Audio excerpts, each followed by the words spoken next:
قال الله عز وجل يا أيها الذين آمنوا اتقوا الله حق تقاته ولا تموتن إلا وأنتم مسلمون. وقال صلى الله عليه وسلم من سلك طريقا يلتمس فيه علما سهل الله به طريقا إلى الجنة. أما بعد. Alhamdulillah, di pagi menjelang siang ini kita bisa kembali duduk bertalabul ilmi di masjid di Daul Ilmi Tanjung Riau Sekupang, hadir di majelis-majelis ta'lim, karena hanya dengan hadir di majelis ta'lim dan mengajak manusia untuk hadir di majelis ta'lim itu adalah alamat kebaikan dan dalam bentuk menyebarkan dakwah, dan itu pahala yang sangat besar di sisi Allah Subhanahu wa ta'ala. Tapi kita lanjutkan kajian kitab Tauhid, dan kita masuk pada bab Qaulullah ta'ala wa minan nasi may yattakhidhu min dunillahi andadan yuhibbunahum kahubbillah. Bab firman Allah Subhanahu wa ta'ala, dan di antara manusia ada yang mengambil selain daripada Allah tandingan-tandingan. Mereka mencintai tandingan-tandingan itu seperti mencintai Allah Subhanahu wa ta'ala. Artinya bab ini mu'alif rahimahullahu ta'ala atau pengarang masuk pada bab baru, yakni tentang rukun-rukun ibadah hati. Kita akan masuk kepada rukun-rukun ibadah hati. Rukun-rukun ibadah hati itu ada 3. Paling tinggi adalah al-mahabbah, yang kita akan bahas. Kecintaan seorang mukmin kepada Allah Subhanahu wa ta'ala. Kemudian di bawahnya ada al-khawfu, perasaan takut kepada Allah Subhanahu wa ta'ala, nanti juga akan dibahas pada bab berikutnya. Kemudian yang ketiga ar-raja, pengharapan besar akan rahmat Allah Subhanahu wa ta'ala. Inilah 3 perkara yang disebut dengan rukun-rukun ibadah hati. Dan ibadah hati itu jauh lebih mulia dibandingkan ibadah badan. Karena diterima dan tidaknya ibadah badan itu ditentukan dengan ibadah hati. Berdasarkan sabda Nabi SAW, ala wa inna fil jasadi mudghah, idza saluhat saluhal jasadu kullu, wa idza fasadat fasadal jasadu kulluh, ala wahiyal qalbu. Ingatlah, dalam badan manusia itu tergumpal daging. Kalau dia baik, baik semua badannya. Kalau dia jahat, jahat semua badannya. Kemudian Rasul mengatakan itulah hati. Dari hadis ini menunjukkan bahwa ibadah hati itu menentukan ibadah badan. Pembahasan di pagi menjelang siang ini kita akan masuk pada ibadah-ibadah hati yang merupakan rukun-rukun ibadah. Karena ibadah itu ada rukunnya, ada syaratnya. Kalau syarat ibadah sudah ma'ruf, tidak bisa ibadah diterima kecuali 2 syarat. Pertama ikhlas, yang kedua mencontoh Nabi. Adapun rukun-rukun ibadah ini yang merupakan ibadah-ibadah hati, inilah yang kita akan bahas. Apa saja rukun ibadah itu? Dan yang pertama kali dimulai dengan al-mahabbah, kecintaan kepada Allah Subhanahu wa taala. Ma'asyiral muslimat yang dimuliakan Allah Subhanahu wa taala. Allah Subhanahu wa taala tidak akan menerima sebuah ibadah yang tidak ada unsur kecintaan kepada Allah.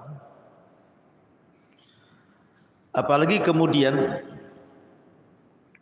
di sana ada makhluk selain daripada Allah Subhanahu wa taala yang dicintai hamba ini setara dengan kecintaan dia kepada Allah, atau lebih mencintai makhluk melebihi kecintaan dia kepada Allah Subhanahu wa taala. Maka di sini Allah Subhanahu wa taala berfirman, wa minan nas, dan sebagian manusia, man yattakhidhu min dunillahi andadan, ada orang yang mengambil selain daripada Allah Subhanahu wa taala andad, tandingan-tandingan. Yuhibbunahum, mereka mencintai tandingan-tandingan itu. Mereka mencintai tandingan-tandingan itu kahubbillah, seperti mencintai Allah. Ada yang mengatakan maksudnya orang-orang musyrik di zaman jahiliyah itu, mereka sangat mencintai Lata, Uzza, Manat, Khubal dan patung-patung yang lainnya, seperti kecintaan orang-orang yang beriman kepada Allah. Jadi orang-orang yang beriman, ma'ruf, para sahabat Rasul di zaman itu sangat cinta kepada Allah dan Rasulnya. Begitu juga orang-orang musyrik di zaman itu sangat cinta dengan patung-patung mereka, seperti kecintaan orang yang beriman kepada Allah Azza wa Jalla. Itu satu penafsiran. Penafsiran yang kedua, orang-orang musyrik itu mencintai berhala-berhala mereka, sebagaimana juga mereka mencintai Allah Subhanahu wa taala. Artinya satu waktu mereka cinta dengan berhala, di waktu yang sama mereka cinta kepada Allah Azza wa Jalla. Sehingga ada seorang musyrik yang belakangan masuk Islam, ketika ditanya oleh Nabi SAW, kam ilahan ta'bud, berapa banyak Tuhan yang kau sembah ini sebenarnya? Maka sahabat ini di waktu musyriknya mengatakan, sab'atun, katanya, ada 7 Tuhan yang kami sembah. Sittatun fil ardi wa wahidun fis sama, yang 6 di bumi dan yang 1 di langit, katanya. Kemudian Rasul mengatakan, apabila engkau sakit, anakmu sakit, kemana kau mengarahkan doa? Ke yang 6 di bumi atau ke yang 1 di langit? Maka kemudian orang ini mengatakan, ke yang di langit. Kalau seandainya engkau butuh keperluan, hajat dan begitu seterusnya, kemana kau berdoa? Ke yang di langit atau ke yang di bumi? Dia mengatakan ke yang di langit. Artinya orang ini mengikuti fitrahnya. Maka Rasul mengatakan, kenapa kau tidak tinggalkan 6 patungmu di bumi dan mengarah ke yang langit saja? Kalau seandainya kau kutanya doamu kemana, ke yang di langit, hajatmu kemana, ke yang di langit, lalu buat apa Tuhan-Tuhan yang di bumi itu? Akhirnya kemudian belakangan orang ini masuk Islam dan menjadi sahabat yang mulia di zaman Nabi SAW. Karena orang-orang musyrik itu mereka di satu waktu menyembah Allah apabila di saat genting, dan di saat bahagia mereka menyembah berhala-berhalanya. Sebagaimana Allah Subhanahu wa taala berfirman, fa idza raqibu fil fulki da'awallaha mukhlishina lahuddin falamma najjahum idahum musyrikun. Apabila mereka berada di tengah bahtera, datang gelombang besar, mereka pun hampir tenggelam, mereka mengikhlaskan doa kepada Allah. Tapi ketika diselamatkan dan sudah selamat, bahagia, kembalilah mereka menyekutukan Allah Subhanahu wa ta'ala. Makanya Allah katakan di sini, wa minan nasi may yattakhidhu min dunillahi andadan yuhibbunahum ka hubbillah. Dan di antara manusia ada yang menyembah selain daripada Allah, mengambil tandingan-tandingan mencintai mereka seperti kecintaan kepada Allah Subhanahu wa taala. Maka dalam kehidupan kita juga ibu yang dimuliakan Allah Azza wa Jalla, jangan sampai kemudian kita ini lebih mencintai makhluk dibandingkan kecintaan kita kepada Allah. Ibu lebih cinta kepada dunia dibandingkan kecintaan kepada Allah. Lebih mencintai suami, lebih mencintai anak-anak, lebih mencintai orang tua dibandingkan kecintaan kepada Allah. Kan ada tubuhnya seorang istri saking cintanya pada suami, enggak peduli walaupun dia melanggar syariat kan. Enggak peduli, suaminya enggak suka pakai jilbab umpamanya. Diancam kalau kau pakai jilbab saya ceraikan kan. Akhirnya kemudian istri ini terpaksa dia menanggalkan jilbabnya, mengikuti kemauan suaminya kan. Maka tidak boleh seperti itu. Ini satu contoh saja. Bahkan yang lebih parah bukan hanya menanggalkan jilbab, menanggalkan agama. Agama ditinggalkan hanya karena cinta kepada suami, cinta kepada harta suami, cinta karena suami siap memberikan apa saja dari kebutuhan dunianya. Betapa banyak istri-istri yang murtad dan mengikuti agama suaminya. Apalagi di Batam ini ibu ya. Ada orang lokal kawin sama orang luar, dapat bule kan. Lah itu. Saya dulu punya tetangga masih di Batam Center, mungkin pernah saya ceritakan. Jadi tetangga saya ini kawin sama orang lokal. Dia muslimah. Orang lokalnya juga non muslim, orang Nasrani. Akhirnya kemudian setelah menikah murtad dia bu, jadi Nasrani. Wanita ini murtad jadi Nasrani. Akhirnya suaminya selingkuh bu sama wanita muslimah. Tiba-tiba suaminya masuk Islam, kemudian cerai dengan istri yang pertamanya. Istri yang pertamanya tetap Nasrani padahal dulunya muslimah.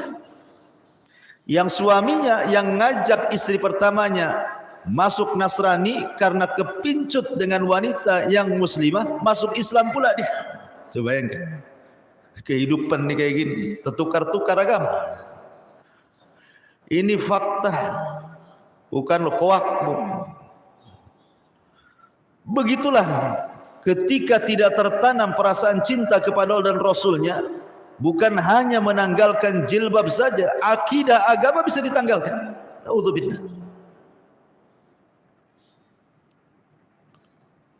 Makanya kenapa kemudian dalam bab ini kita harus menanamkan kecintaan kita kepada Allah, agar jangan sampai kecintaan kita kepada Allah dilebihkan dengan kecintaan kepada yang lainnya. Sebab kalau itu terjadi fatal, akan terjadi kesyirikan.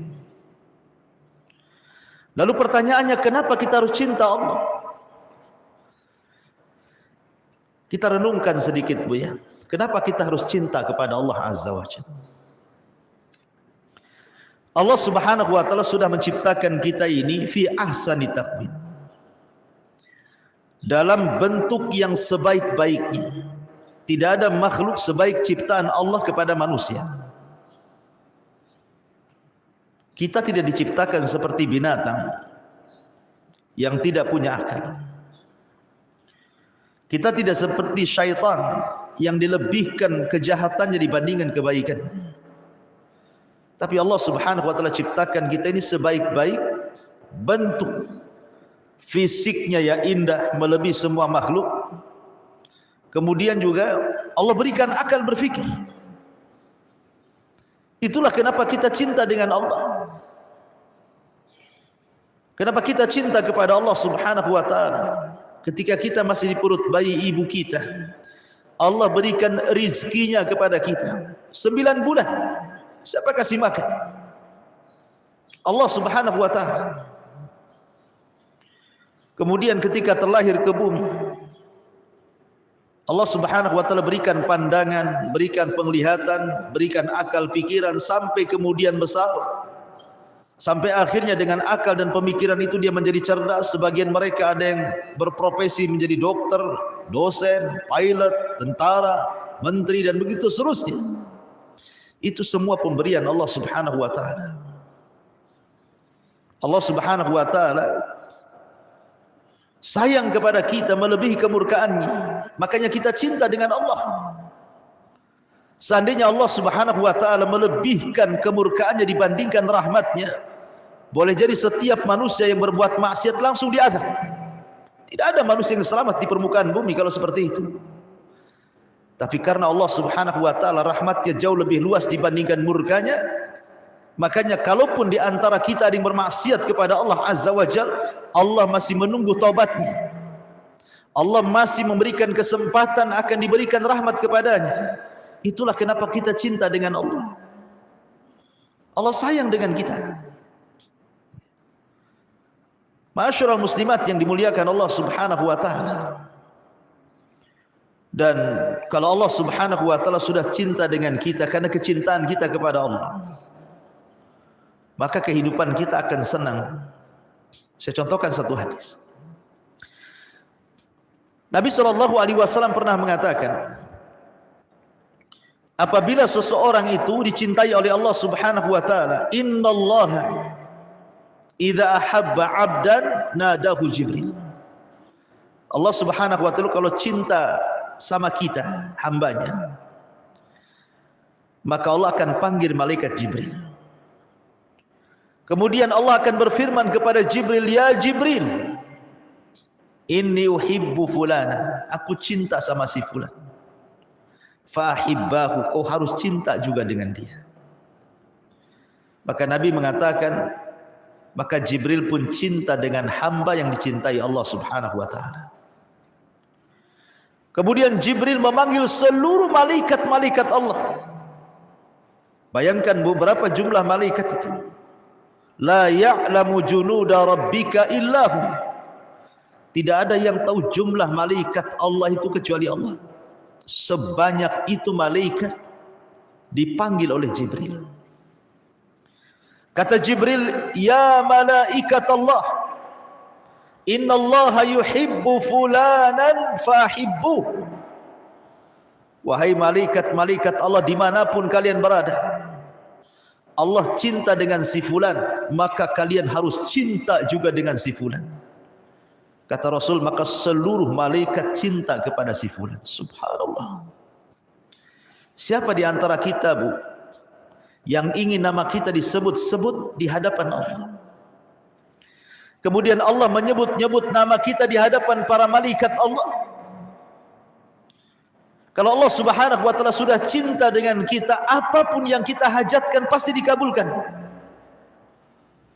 Sebagaimana Nabi SAW mengatakan, wala yazalu abdi yataqarrabu bin nawafil hatta uhibbahu, fa idza ahbabtuhu kuntu sam'ahu alladhi yasma'u bihi, wa basarahu alladhi yubsiru bihi, wa yadahu allati yabtishu biha, wa rijlahu allati yamshi biha, wala in sa'alani la'utiyanna, wala in ista'adhani la'uidhanna.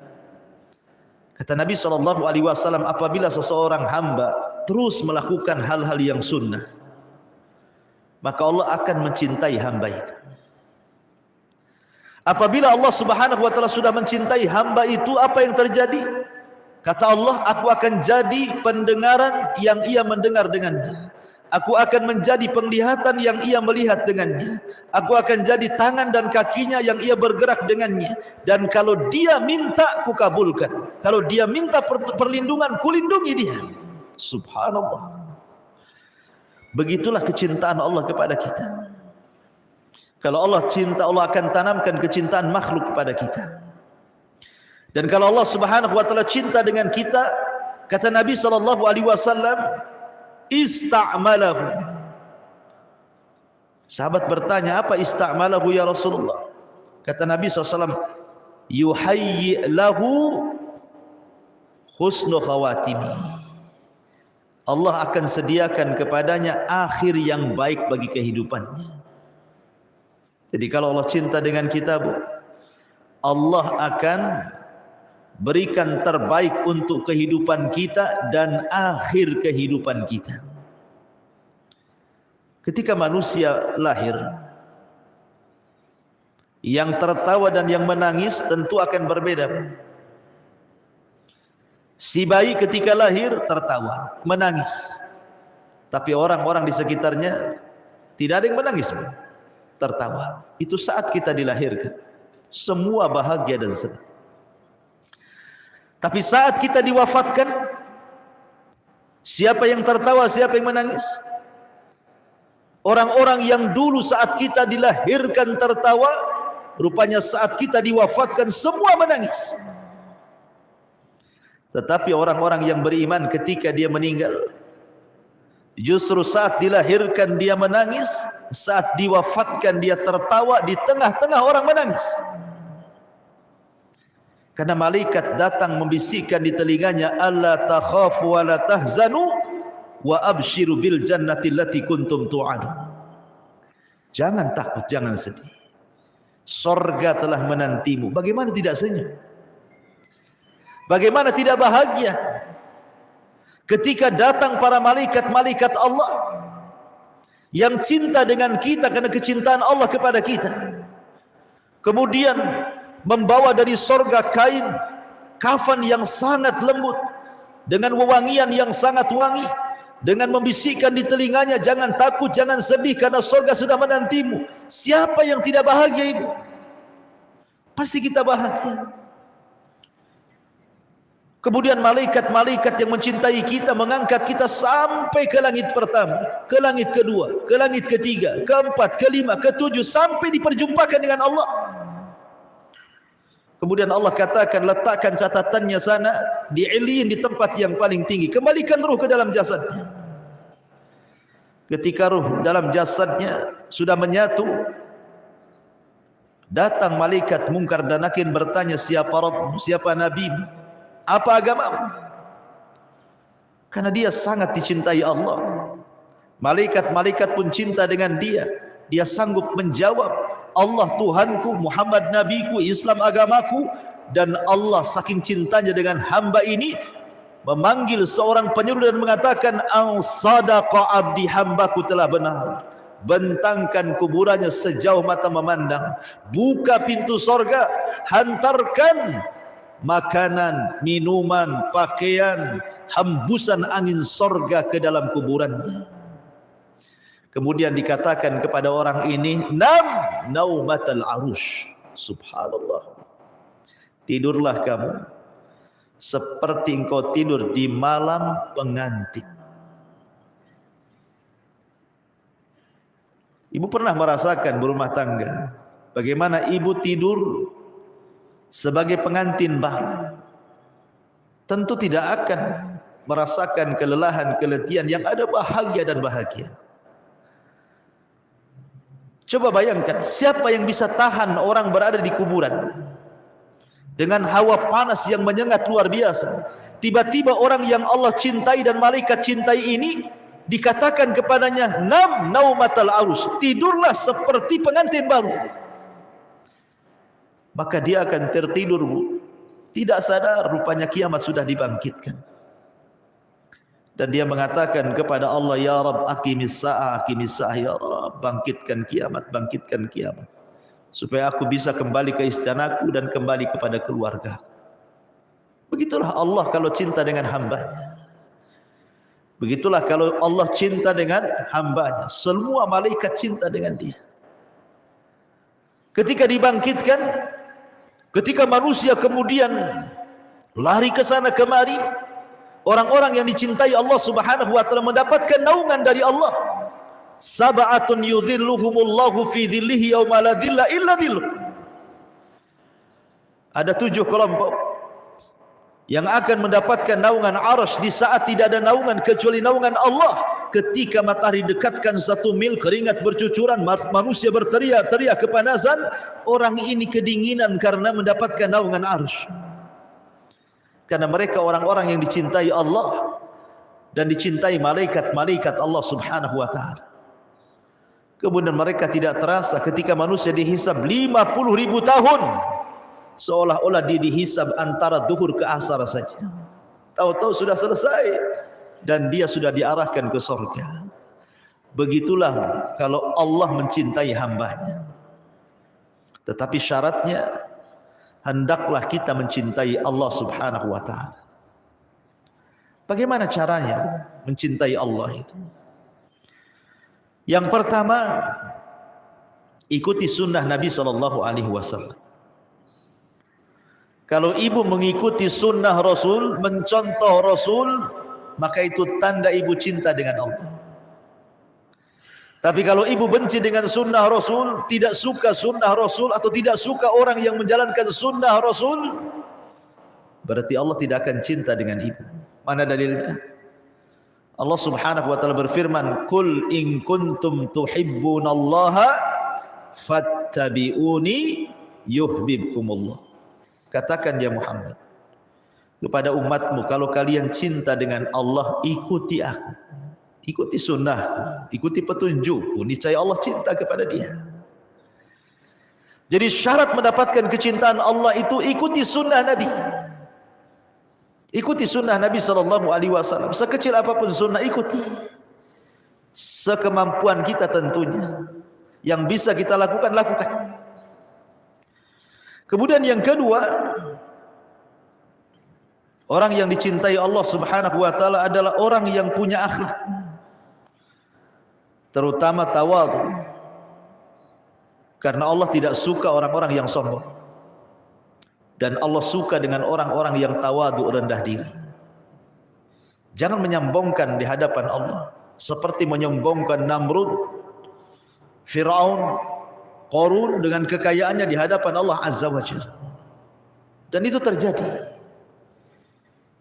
Lihat, gara-gara jabatan, gara-gara pangkat, gara-gara kedudukan, dia berani meninggalkan sholat.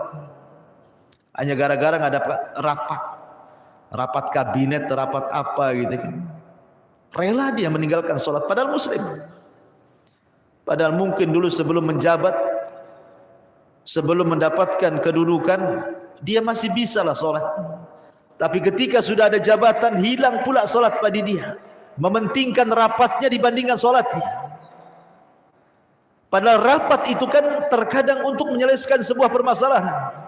Dan sholat itu kunci penyelesaiannya, bukan rapatnya, sholatnya sebenarnya. Kalau orang-orang yang rapat sedang memecahkan masalah itu, dia sholat dulu. Waktunya sholat. Minta kepada Allah solusinya. Nanti ketika masuk rapat itu, nanti Allah kasih solusinya tuh.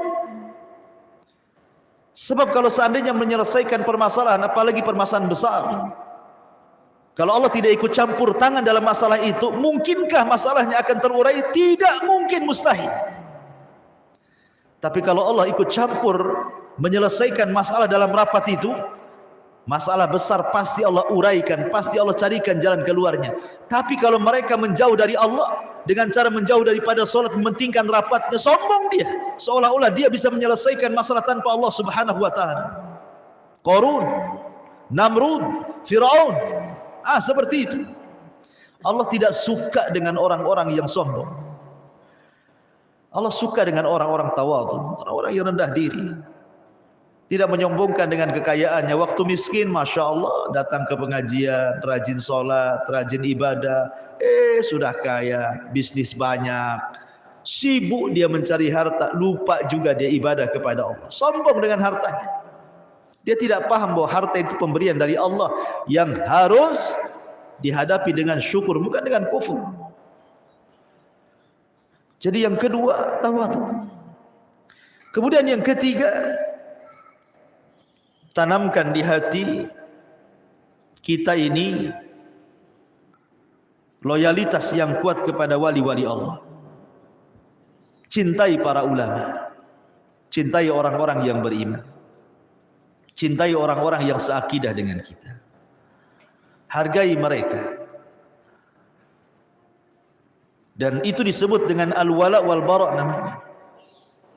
Al-wala itu mencintai Allah, mencintai Rasul, dan mencintai orang-orang yang beriman. Itu harus ditanamkan. Cinta dengan orang-orang yang beriman.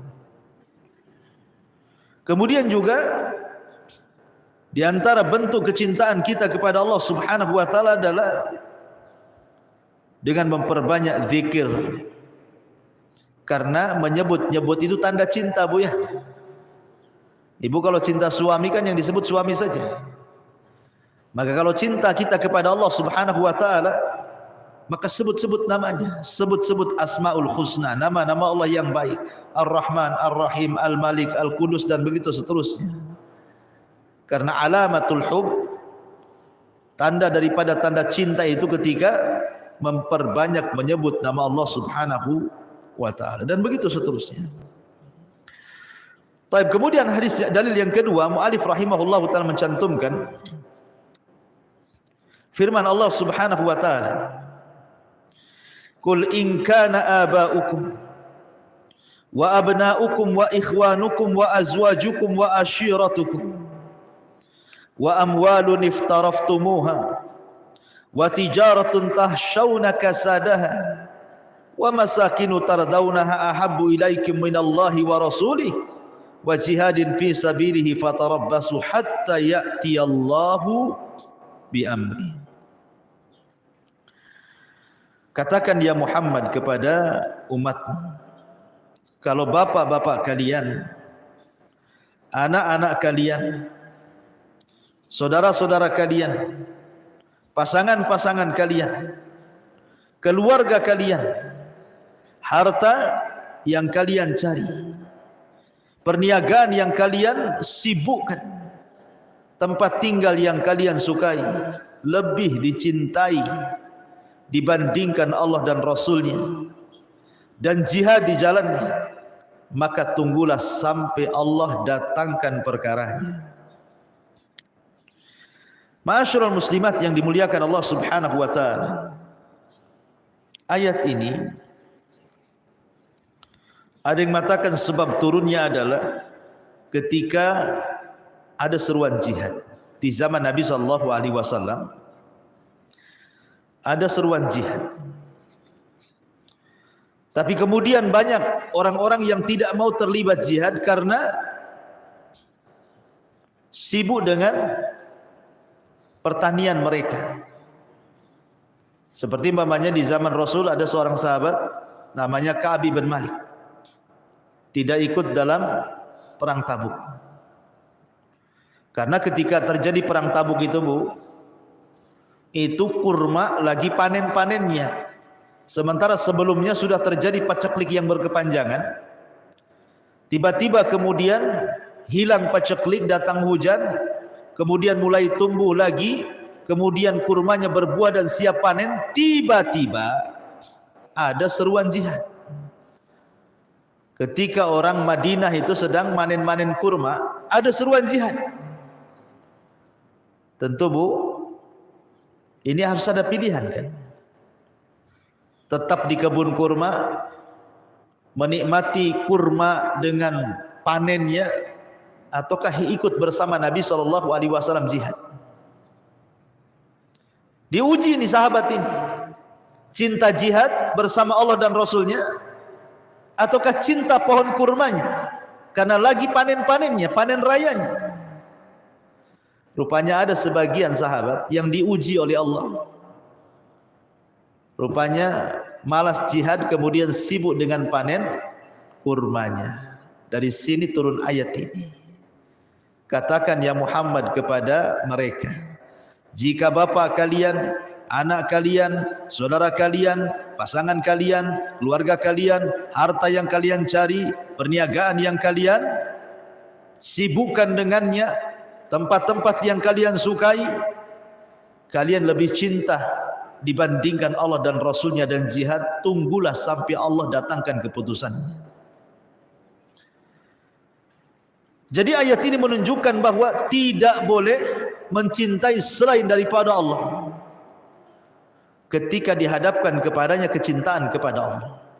Ini kan suruh milih jihad bersama Rasul ataukah sibuk dengan panen kurma rayanya. Rupanya ada sebagian sahabat yang terfitnah. Kemudian turun ayat ini. Dan setelah Rasul mengalami kemenangan di Tabuk, akhirnya sahabat ini dihukum oleh Nabi SAW. 50 hari, 50 malam tidak boleh diajak bicara dan tidak boleh bicara dengan siapapun. Dari sini ada pelajaran besar bahwa terkadang kesibukan dunia itu melalaikan kecintaan kita kepada Allah. Lihat sebuah hadis, Bu. Man lam yuhafidh 'ala shalah, siapa yang tidak menjaga salat, maka mereka akan dikumpulkan, kata Nabi SAW, dengan Fir'aun, dengan Haman, dengan Qarun, dan dengan Ubay ibn Khalaf. Orang-orang yang tidak pernah menjaga salat 5 waktu, Bu. Maka mereka akan dikumpulkan dengan 4 orang kafir. Pertama dengan Fir'aun, yang kedua dengan Haman, yang ketiga dengan Qarun, dan yang keempat dengan Ubay ibn Khalaf, kata Nabi. Kenapa Nabi SAW menyebutkan 4 kafir ini? Kan banyak lagi kafir-kafir yang lain. Karena yang menyibukkan orang sehingga lalai solat itu profesi 4 orang ini. Pertama Fir'aun. Fir'aun simbol dari sebuah kekuasaan. Kalau orang sudah berkuasa dan dia cinta kekuasaannya, maka dia pasti lambat laun akan meninggalkan Allah. Sibuk dengan kekuasaannya, meninggalkan sholat. Kemudian yang kedua Haman, Perdana Menteri. Perdana Menteri sibuk dengan aturan-aturan negara, sehingga dia lalai dari sholat. Kononnya dia hendak memperbaiki bumi, tapi dia sedang merusak bumi karena dia meninggalkan sholat. Kemudian Qarun itu kaya karena berniaga, sibuk berniaga. Qarun itu kaya karena banyak kekayaannya. Berarti kekayaan itu sebab orang lalai daripada sholat. Tapi banyak orang-orang kaya lalai dari sholat, seolah-olah Allah sedang cinta dengan dia karena dia kaya. Padahal cinta itu bukan diukur dengan kaya miskinnya. Sebenarnya dia sedang diuji dengan kekayaannya. Kemudian Ubay ibn Khalaf seorang peniaga, karena biasanya perdagangan itulah yang menyibukkan sehingga lupa dari sholat. Makanya Rasul mengatakan, orang yang tidak pernah menjaga sholat akan dikumpulkan bersama Fir'aun, bersama Haman, bersama Qarun, dan bersama Ubay ibn Khalaf. Makanya ayat ini mengatakan, jangan sampai kecintaan kepada bapak kita, anak kita, saudara kita, pasangan kita, keluarga kita, harta kita, perniagaan kita, tempat tinggal kita, lebih kita cintai dibandingkan Allah, Rasul, dan jihad. Sebab kalau tidak, fatarabbasu hatta ya'ti Allah bi amri. Maka Allah berjanji, tunggu saja sampai datang peringatan dari Allah Subhanahu wa ta'ala. Kemudian hadis yang selanjutnya, an Anas radhiyallahu anhu anna Rasulullah sallallahu alaihi wasallam qala la yu'minu ahadukum hatta akuna ahabba ilaihi min walidihi wa walidihi wan nasi ajmain. Seseorang tidak dinyatakan beriman secara sempurna sampai aku, kata Rasul, lebih dicintai dibandingkan anaknya, dibandingkan orang tuanya, dan dibandingkan seluruh manusia. Di sini Nabi SAW menyandarkan kecintaan yang sempurna itu apabila Rasul lebih dicintai dibandingkan keluarga kita. Umar bin Khattab radhiyallahu anhu suatu ketika datang kepada Rasul. Kata Umar, ya Rasulullah, la anta ahabu ilayya min kulli syai'in illa min nafsi, katanya. Rasul, engkau orang yang paling aku cintai dari segala sesuatu kecuali diriku. Maka Rasul mengatakan, tidak Umar, engkau belum mencintai aku. Engkau belum mencintai aku. Kata Umar, kaif, bagaimana? Maka Rasul mengatakan, sampai engkau mengatakan bahwa diriku lebih kau cintai dibandingkan dirimu. Maka Umar mengatakan, sekarang ya Rasulullah, engkau lebih kucintai dibandingkan segala sesuatu termasuk diriku. Maka Rasul kemudian menepuk Umar dan mengatakan, al-an ya Umar, sekarang sempurnalah keimanan wahai Umar. Lihat, Umar bin Khattab mengatakan, segala sesuatu engkau lebih kucintai Rasul kecuali diriku. Oh belum, kata Rasul, sampai dirimu juga harus masuk di dalamnya. Maka ketika Umar memasukkan dirinya ke dalam orang-orang yang tidak boleh melebihkan kecintaannya kepada Rasul, akhirnya Rasul mengatakan, al-an ya Umar, sekarang kau Umar sudah sempurna keimanan.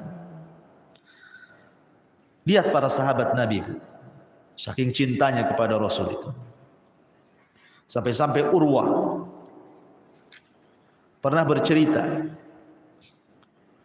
apabila Nabi SAW meludah, ditangkap ludahnya, kemudian diusap ke badan.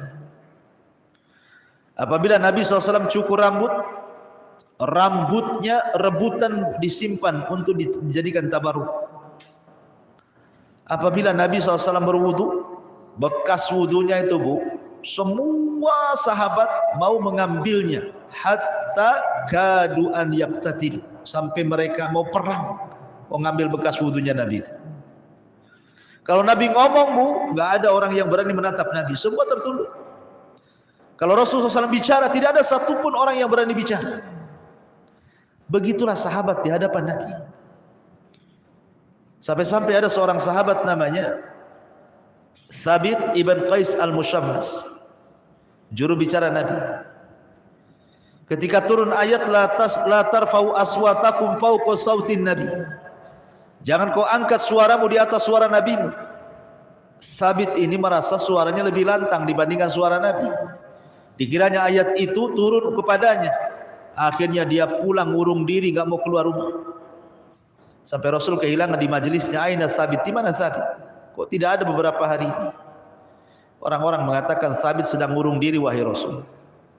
Kata Rasul, kalau gitu tanya sebabnya, kenapa dia tidak mau keluar rumah? Diutuslah seorang sahabat, kemudian ditanyakan. Kata Thabit sambil menangis, sungguh habis semua amalanku, sungguh habis semua pahalaku, dan pasti aku termasuk penduduk neraka. Kata orang ini, ada apa wahai Thabit? Kata Thabit, sungguh aku adalah orang yang paling lantang suaraku di hadapan suara Nabiku. Sungguh aku telah merugi, sungguh aku telah gugur amalanku. Begitu ngomong terus Thabit, menyesal. Kemudian disampaikan hal ini kepada Rasul. Kata Rasul, tidak, Thabit termasuk penduduk surga. Thabit termasuk penduduk surga. Katakan kepada dia. Lihat, hanya gara-gara suara dia lantang seperti saya ini, lantang gini kan. Sementara Thabit itu memang yang namanya kelantangan seorang juru bicara, yang memang harus lantang, namanya juru bicara. Dia juru bicara Nabi, dia harus lantang lah ngomongnya. Tapi ketika ayat itu turun, disangkanya ayat itu menuju dirinya, makanya dia takut lagi. Tapi ketika Rasul mengatakan tidak, Thabit bukan termasuk penduduk neraka tapi penduduk surga, barulah dia tersenyum kembali dan hadir lagi di majlis Nabi sallallahu alaihi wasallam. Begitulah kecintaan para sahabat kepada Nabi, luar biasa. Abdullah ibn Umar radhiyallahu anhu saking ingin mencintai sunnah Rasul, mempraktikkan sunnah Rasul, sampai dia kencing di tempat Nabi kencing. Pamannya ada satu pohon, Nabi singgah di situ untuk kencing, dia pun singgah di tempat itu kemudian kencing, padahal tidak hendak kencing, hanya ingin mempraktikkan sunnah Nabi SAW saja. Begitulah para sahabat, mereka betul-betul berusaha menyempurnakan kecintaan kita kepada Rasul dengan mentatbik sunnah itu dengan sebaik-baiknya. Makanya saya ulangi dari awal, tanda cinta kita kepada Allah dan tanda Allah cinta kepada kita adalah ittiba'us sunnah, mencontoh sunnah, cintai Rasul. Setelah kecintaan kita kepada Allah, lebihkan di antara keluarga kita. Jangan sampai anak-anak kita lebih dicintai. Taib. Kemudian walahu ma'anhu qala Rasulullah sallallahu alaihi wasallam thalathun man kunna fihi wajada bihinna halawatal iman an yakuna Allah wa rasulahu ahabba ilaihi mimma siwahuma wa an yuhibbal mar'u la yuhibbuhu illa Allah la yuhibbuhu illa lillah wa an yakraha an ya'udha fil kufri ba'da id anqadahu Allah minhu kama yakrahu an yuqdafa fin nar wa fi riwayatin la yajidu ahadun halawatal iman hatta ila akhiril hadis. Kata Nabi SAW, 3 perkara, Bu, ibu akan mendapatkan manisnya iman, lezatnya iman. Ibu pernah makan bakso, Bu? Pernah ibu ngomong, lezat kali bakso ini. Pernah kan? Nampaknya bisa diulang nih bakso ini. Kenapa? Lezat. Yang ini, ini enggak lezat, tidak bisa diulang sekali saja. Kok bisa kita ngomong ya? Ketika kita makan bakso, kita bisa dikatakan lezat. Makan ikan pedas, lezat nih ikan pedasnya ini. Yang sebelah sana, tak bagus, tak payah. Itu kurang kecutnya. Dia bisa tuh memerinci. Ini kurang kecut, kurang jeruk, kurang ini. Ini lezat nih. Bisa dia mengatakan kemakanan itu lezat. Tapi bisa enggak kita katakan iman ini rasanya lezat sekali, sehingga ibu bisa khusyuk sholat malam sampai tidak ada semut di kaki pun hilang, walaupun lama tak ada semut di kaki. Rasa-rasanya kita ini sulit untuk mengatakan ibadah yang saya lakukan rasanya lezat sekali gitu kan. Kenapa coba?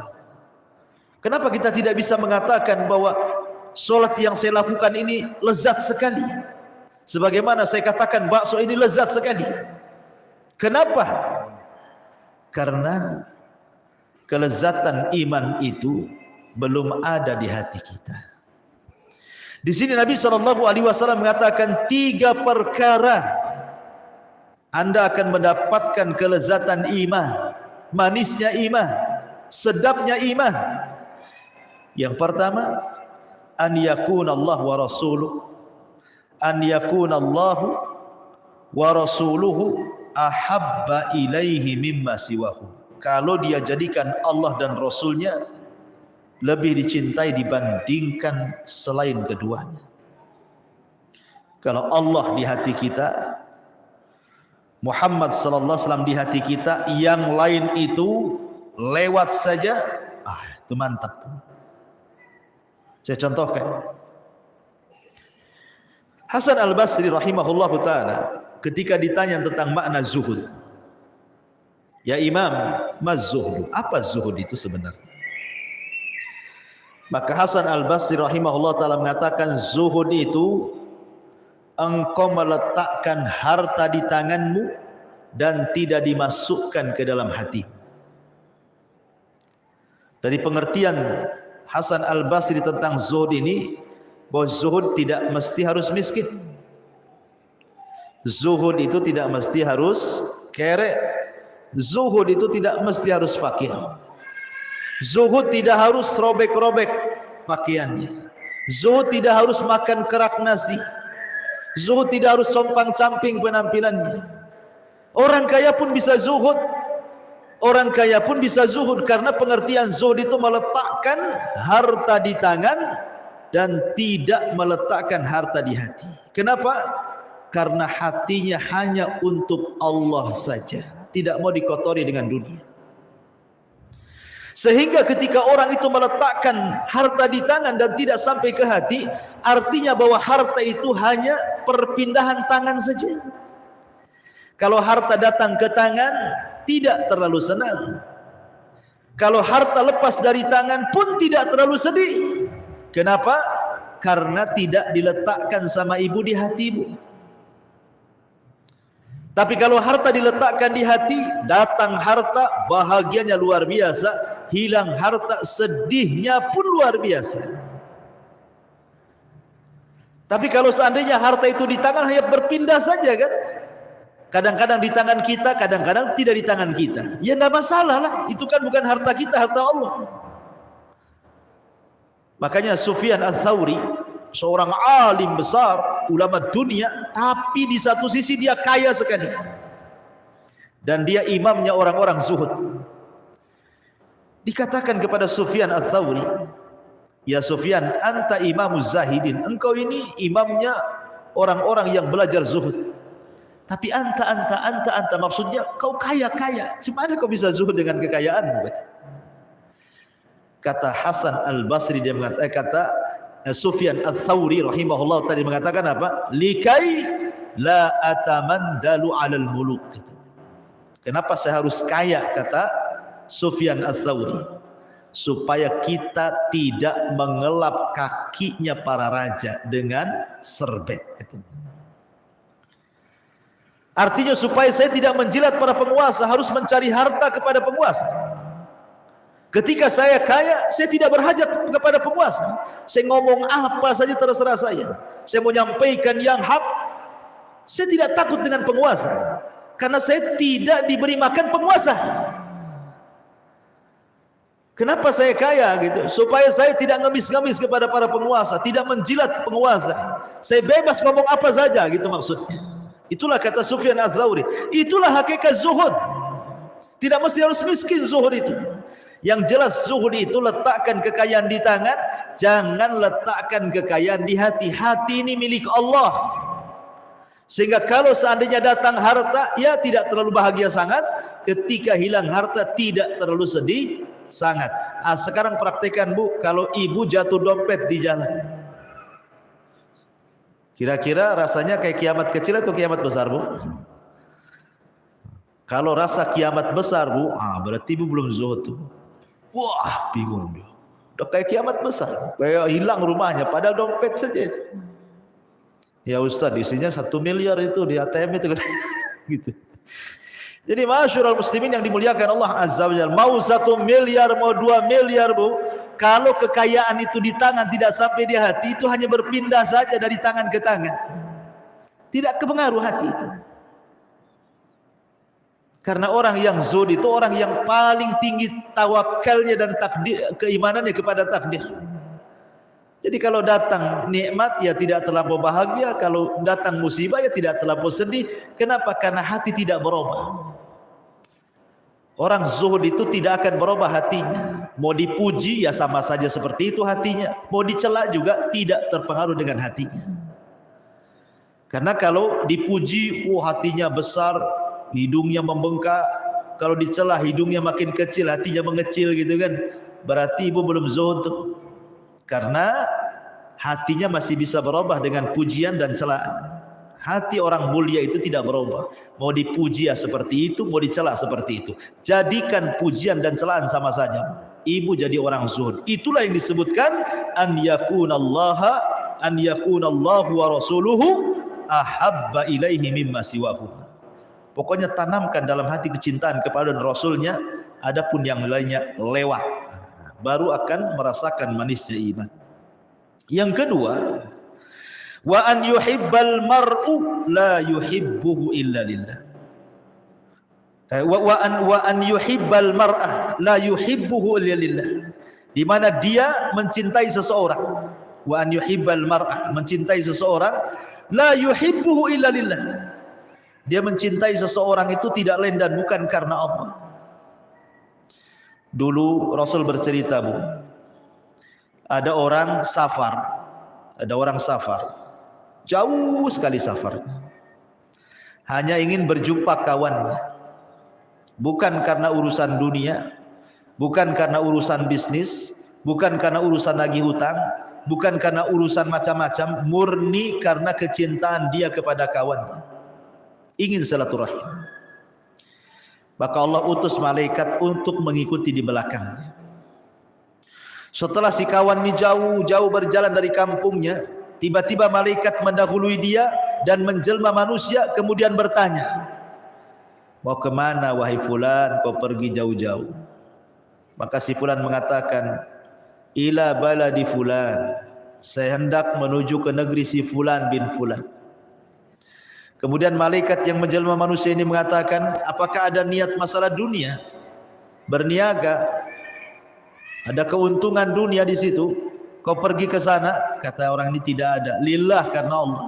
Saya ingin berkunjung menemui saudara saya karena Allah Azza wa Jalla. Maka malaikat ini mengatakan, betul, tidak ada niat kecuali itu. Dia mengatakan, ya, tidak ada niat kecuali itu. Maka kemudian malaikat ini mendoakan dengan doa kebaikan kepada orang ini. Tidaklah engkau mengunjungi saudaramu seperti itu kecuali Allah hapuskan dosa-dosamu. Dan akan diikuti 70.000 malaikat ketika dia berangkat dan ketika dia pulang. Subhanallah, ya kan? Begitulah kalau seseorang cinta kepada orang tidak mencintai kecuali Allah, dan membenci kepada orang tidak membenci kecuali karena Allah. Karena orang yang banyak membenci tetangga itu gara-gara hasad kan Bu ya? Hasad kan, tetangganya beli mobil naik tensinya. Dapat dari mana duitnya orang itu katanya. Sebulan depan direnovasi pula rumahnya.